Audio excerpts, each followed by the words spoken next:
नमस्कार दोस्तों, M study channel में आपका स्वागत है।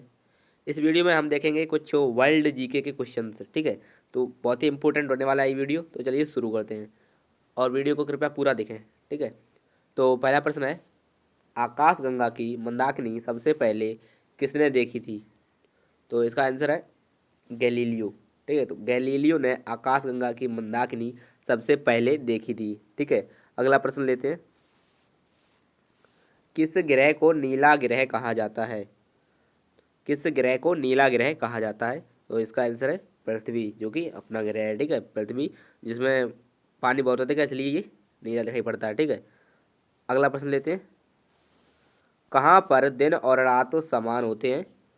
कहाँ पर दिन और रात समान होते हैं? तो ये आंसर हो जाएगा आपका भूमध्य रेखा। ठीक है, भूमध्य रेखा पर दिन और रात समान होते हैं। अगला प्रश्न लेते हैं, बिना रुकावट वैश्विक प्रसारण करने के लिए कम से कम कितने तुल्यकालिक उपग्रह होने चाहिए? तो इसका आंसर है 3।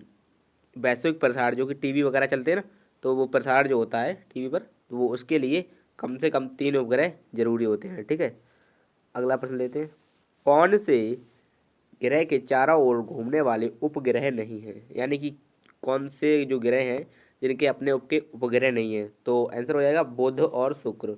बुध और शुक्र के अपने उपग्रह नहीं हैं। ठीक है, और एक क्वेश्चन और बनता है कि कौन से ग्रह के सबसे अधिक उपग्रह हैं? तो वो आपका है बृहस्पति। ठीक है, बृहस्पति के सबसे अधिक उपग्रह हैं। ठीक है, अगला प्रश्न लेते हैं, ओजोन परत किस मंडल में पाई जाती है? तो इसका आंसर है समताप मंडल में। ओजोन परत समताप मंडल में पाई जाती है। ठीक है, अगला प्रश्न लेते हैं, वातावरण की परत जो रेडियो तरंगों को परावर्तित करती है कौन सी है? तो रेडियो तरंगों को परावर्तित करने वाली जो परत है वो है हमारी आयन मंडल। ठीक है, अगला प्रश्न लेते हैं, मानचित्र बनाने के विज्ञान को क्या कहते हैं? तो इसे कहते हैं कार्टोग्राफी। मानचित्र बनाने के विज्ञान को कार्टोग्राफी कहते हैं। अगला प्रश्न, दुनिया की छत यानी कि द रूप ऑफ द वर्ल्ड किस पठार को कहा जाता है? तो ये पामीर का पठार। पामीर का पठार दुनिया की छत कहा जाता है। अगला प्रश्न, कौन सी सीमा रेखा भारत को पाकिस्तान से अलग करती है? उत्तर है red Cliff line. Red Cliff line Bharat को पाकिस्तान से अलग करती है। ठीक है, और एक लाइन और है मैकमोहन लाइन, जो कि भारत को चाइना से अलग करती है। ठीक है, अगला प्रश्न लेते हैं, विश्व का ग्रीनलैंड विश्व का सबसे बड़ा द्वीप कौन सा है? तो उत्तर है ग्रीनलैंड। ठीक है, विश्व का सबसे बड़ा जो द्वीप है वो ग्रीनलैंड है। ठीक है, अगला प्रश्न, श्याम प्रदेश किस देश का पुराना नाम है?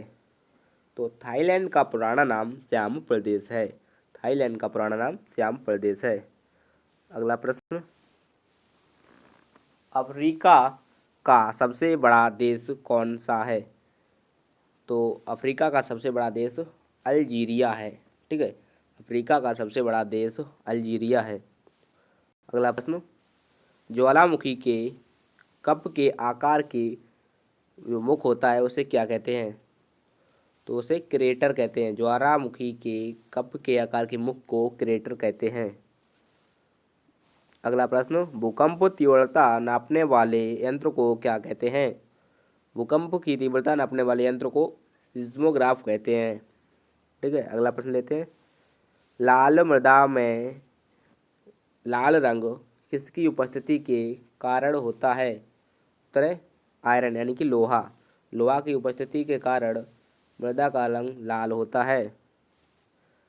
नेक्स्ट क्वेश्चन, यूरोप की सबसे लंबी नदी का नाम क्या है? तो यूरोप की सबसे लंबी नदी वोल्गा नदी है। ठीक है, वोल्गा नदी यूरोप की सबसे लंबी नदी है। अगला प्रश्न, सुएज नहर किन दो सागरों को जोड़ती है?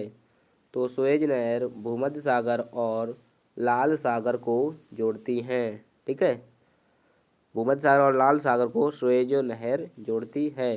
ठीक है, अगला प्रश्न लेते हैं, एशिया की सबसे लंबी नदी कौन सी है?